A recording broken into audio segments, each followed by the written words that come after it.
think you're a lesbian. Hi, everyone. Wow. Hi, cheerleader. This looks like the Brady Bunch. I know. Kathy! Hi, Kathy. I'm able to do it all by myself. I'm so excited. Hi, Clay. Hi, how's everybody. it going? Shall we start? Sure. Let's begin by talking about queer cinema in the late 90s when you were planning this movie. Where were you getting the inspiration to make But I'm a Cheerleader?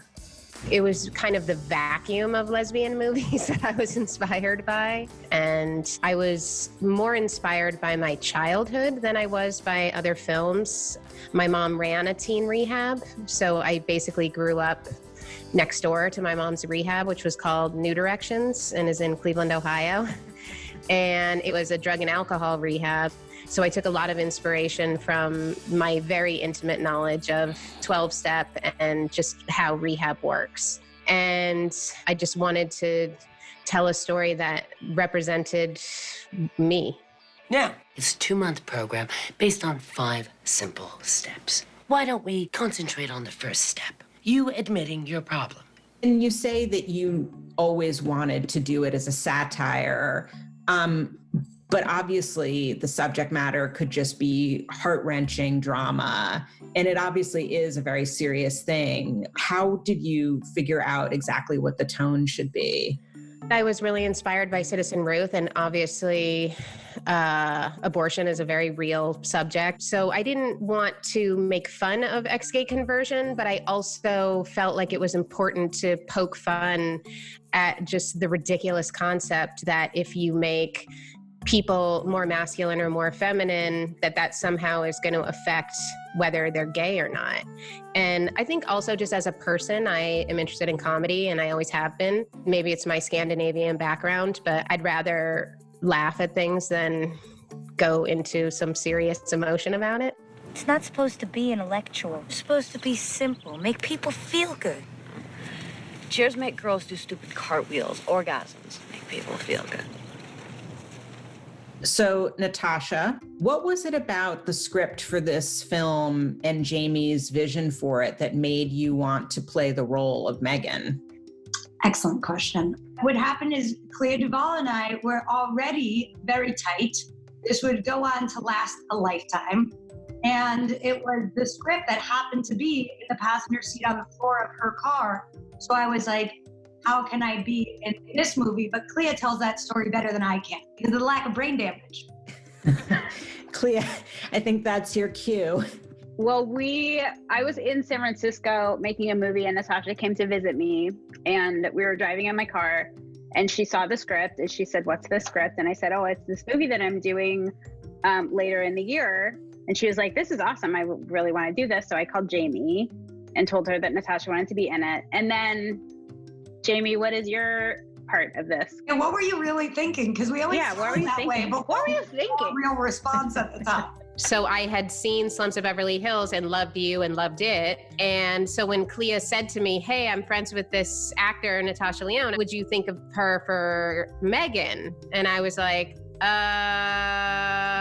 I don't know. She's not really right for the part. Oh my God. And so I thought about it, and I was like, I mean, I'm happy to meet her and talk to her and see. I mean, it is acting after all. Yeah. And so I flew to New York, and we met at a coffee shop in the East Village. No way. Stop right there, Jamie, because I have no memory of this happening. I know. I remember like a guest house, pool house somewhere. No. Just like No. us reading the script. No. This is all news to me. No. You showed up, you were wearing fishnets, your platform boots, a leather mini skirt, a like ripped black shirt, and your hair was, your Janis Joplin look. And I was like, I mean, this girl is so wrong for the part. And we talked, and you were just like, you're so charming and smart, Natasha. And I was like, she's a really good actress. She's just gonna have to act. But yeah, there was a coffee shop meeting. You learn something new every day.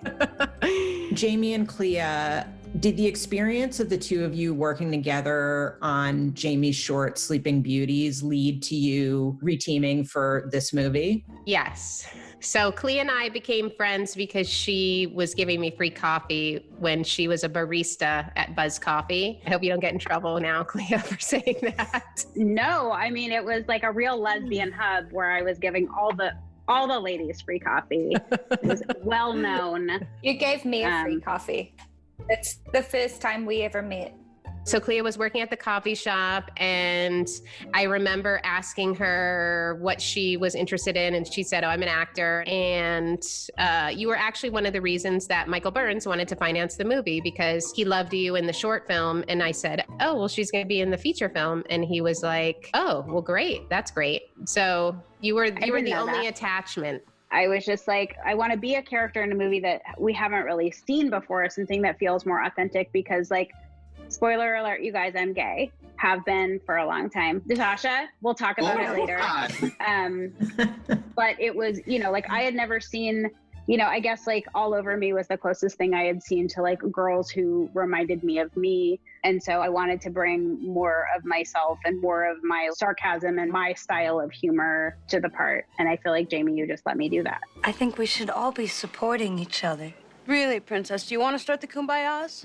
Melanie, can you tell the story of how you became involved in But I'm a Cheerleader? I read the script and I loved it, but I was supposed to be doing something else in England. And then I wasn't doing that anymore. And I went and did Detroit Rock City. And Natasha was like, "Oh, I just worked with her." What happened then, Jamie? You just asked me to play that part? Yeah, I just asked you to play it. And your manager was like, "She doesn't live in the US. She can't work in the US." And I was like, "Well, what if I can find her a place to live and we can fly her on frequent flyer miles?" Melanie, remember, was like coming right off of Heavenly Creatures, which was insane. Like, that was one of unbelievable performances that I think, like, I just remember being so starstruck of just to say that I understand, Jamie, why you were like fighting to like frequent flyer and the whole nine. Like, it was very much, I still feel that way about you constantly. No. Of course. Like, I'm going to shut the computer. Natasha, what was it like to work with the New York legend, Kathy Moriarty? Well, I was shocked. I mean, obviously, like, Raging Bull, holy shit. I mean, it was just like, I was keenly aware who Kathy Moriarty was. And it was just a very, very big deal to me. I mean, it was like the equivalent of Lady De Niro showing up. And you played it so cool because right off the bat, I mean, we hit it off. And I was crazy about her and Clea, and we had a good time. We had a really good time. Kathy, do you remember how the project came to you and why you wanted to play the part? Yes, my manager called me up and she said they'd like you to do this movie. And I was in Winnipeg and I was like, where are they shooting it? And they told me California, and it was so cold where I was that like tear ducts were freezing and people were being rushed to the hospital. And I read the script and I loved it. And it was probably one of the best things I ever said yes to. Because I really enjoyed making this movie. I have to tell you, a stupid story is I just saw it for the first time. Really? A year ago. I'm embarrassed. Time gets away from me. When they called to invite me to a screening or whatever, I was so pregnant with twins and on bed rest, the whole entire thing. And my kids are 19, and so I just never got around to seeing it for some reason. And I finally saw it. And it was precious. Absolutely. I can't believe that you didn't mention this earlier. I would love, Doug, for you to talk about the audition, if you remember anything. I do. I remember that I had to wear some Daisy Dukes and some Cads. And I think I had like a shirt tied up or something. And I was just getting into character. So you had the part the second you walked in. Was it the Daisy Dukes? And then you really brought so much specificity to Andre and so much heart. And I remember in some of the early test screenings of the film, I had a test screening at the Gay and Lesbian Center in LA, and so many of the people wrote on their questionnaires that the most heartbreaking moment of the movie for them was seeing Andre dance in the gay bar with his boa, because like to see him in his authentic self, they were cheering for you when you quit the rehab. And it was a really triumphant moment for the audience. Congratulations, liars. You know who you are and you know who you want. Ain't nobody gonna change that shit. But he was trying so hard, though. He was really trying to, because he's a champion, and he was like, I'm gonna pass this thing with colors. Exactly. And then for Joel, so Clea Duvall, when she read the script, she said, oh, I know who's playing Joel. And I said, you do? Because I don't know who's playing Joel. And she said, have you seen Joel Michaely yet? And I said, no. And she's like, he's playing the part. And so when you came in, I was like, oh, duh. Obviously, he's playing the part. I mean, thank you, Clea. I mean, I knew Clea since high school, and then we had done Can't Hardly Wait before that also. But I mean, that just sounds so amazing. Even 20 years later, it just makes me so happy. Dolph? Megan? Oh, thank you so much for saving me from that place. Dante, I remember that you auditioned, and I was a huge fan of yours from Hook, and I really wanted you to play the part, but I just wanted to be sure that you were not going to freak out about having to make out with a guy. And yeah, I do remember that. So I was appalled. I'm like, I'm an actor, Jamie. Like, whatever. I'm down. Let's go. I thought it was funny because originally the part was written as a gay football player. Right. But I'm a cheerleader. And then I changed it to wrestler because you have a wrestling body type. Yeah, and I wrestled in high school. And when I read the script, it's like, it's supposed to be Kip. I'm like, the guy's like 6'2", blonde. His name is Dolph. Jamie, what are we doing? I asked her, like, why do you want me to play this role? And you said, well, at the heart of it, Dolph is the boy next door. And Dante, you're the boy next door. And to see past ethnicity, you know, especially during that time period, being see to the heart of the character, and the fact that you want me to do that, and that's one of the feelings of why you wanted me to play the role, is like, I got to work with this woman, you know? Yeah. And then, Kat, if you could talk a little bit about your audition and how that came to be. It was kind of out of left field. I got a phone call from a manager who wasn't even my manager, and was like, I think I've got the perfect role for you. And I was like, well, this character is so awkward. I think I can do it perfectly. And then he told me who was already in the cast. And I was like, you shouldn't have told me who's already in the cast, because now I'm nervous. And you made me feel completely comfortable. I mean, literally from the moment I walked in the door, I didn't feel nervous anymore at all.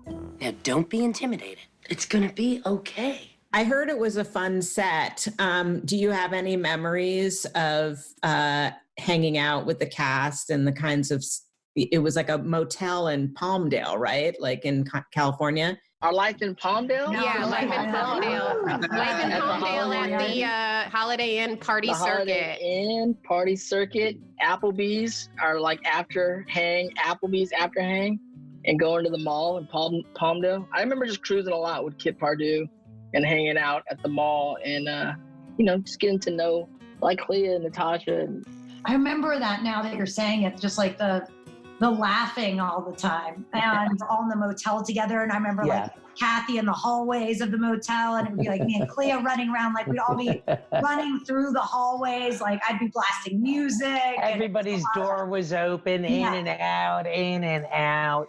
It just, it was very family orientated in the weirdest kind of way. You invited us to your room to watch the Oscar movies. That's right? Because I was the one with the stash. Yeah. The movies.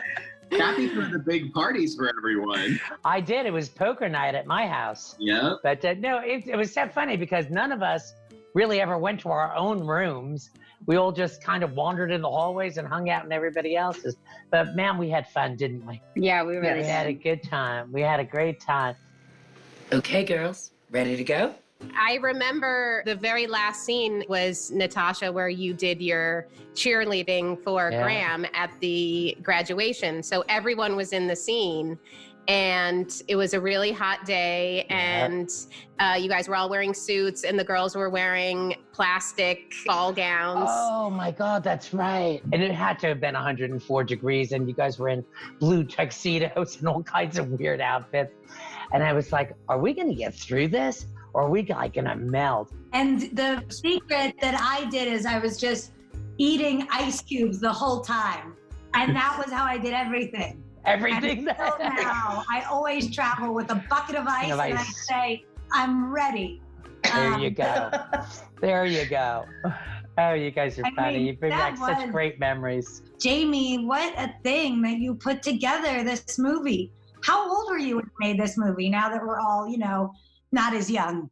I was 27 when we shot it. That's So crazy. You actually, honest to God, have never looked better. You still look like a little kid. You look beautiful. You look 28. You were a grown-up. Do you know what I mean? Yeah. Like, I didn't like. You were the mature one on the set. Yeah, like it felt like, oh, that's the boss, that's the grown-up, that's the writer director, and then all of a sudden it's like, now I'm 28, and my experience is like, God, 27 is so young, and it's so crazy that, you brought everyone together and made something so special. How did you pull that off on an indie budget? Like, you got them to build these crazy sets and all the crazy costumes. You're like, what is going on? Once again, I was very lucky that I got Rachel Kammerman, the production designer, who literally worked, like, she cried a lot and kept working through the tears.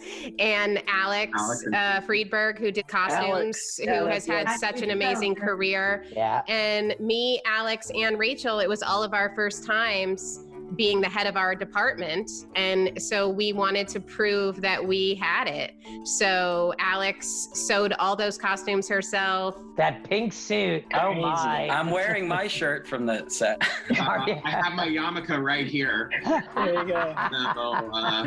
Can we fit into those little blue outfits still, fellas? I don't know. May I present our happy heterosexuals?